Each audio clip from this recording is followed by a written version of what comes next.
Welcome back, children. We'll continue with the next session of the lesson, Akbar, page number 88. Social and educational reforms. Akbar tried to improve the society by abolishing cruel practice and introducing reform in society. He abolished the practice of enslaving prisoners of war. Later, he liberated all slaves. Without prior permission of the emperor, capital punishment was disallowed. Public hospitals were established and charities were encouraged. He prohibited the practice of child marriage. Minimum age of boys and girls was fixed, and 16 and 14 years respectively. Also made it mandatory to take consent from both. He prohibited killing of animals on certain days. He was against the cruel practice of sati and tried to regulate it by prohibiting it unless it was with the widow's consent. He also encouraged remarriage of widows. Akbar took special interest in education. An educational institute was set up by the state where Hindus and Muslim children could study side by side. He encouraged people to educate their daughters. The children could not just study religion but also mathematics, history, philosophy, and logic. He set up a translation department and got important literature translated from Sanskrit and Arabic into Persian. This made literature of other culture accessible to more people. Literature, art, and architect.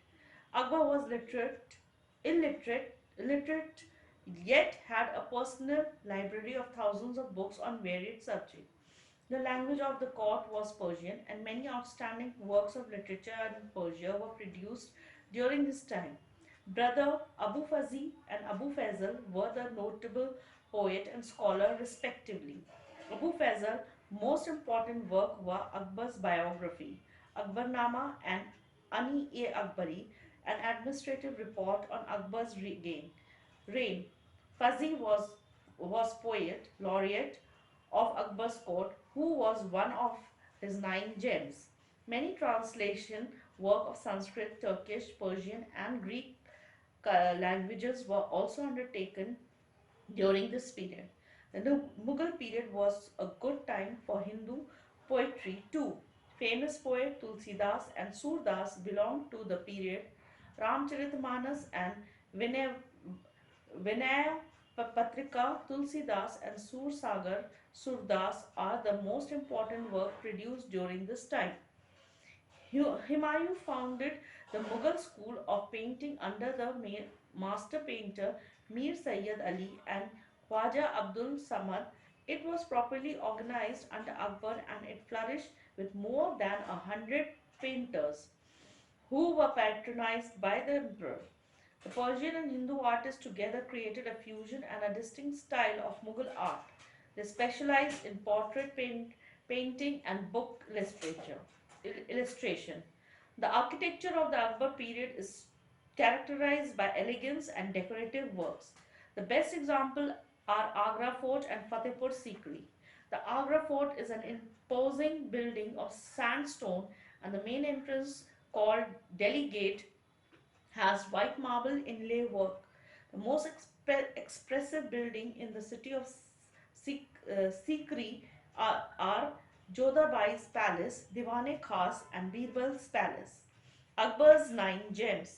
Akbar had nine extraordinary men in his court. His nine gems were Abu Fazi, author of Akbarnama, Raja Todarmal, credited with introducing revenue and land revenue system, Abul Rahim Khan, son of Barim Khan, Akbar's regent. He translated Tuzki Babari into Persian, which was named Babarnama. Raja Birbal. Akbar's favorite courtier, Birbal was famous for his wit and intelligence. Mullah Piaze, another witty and clever courtier.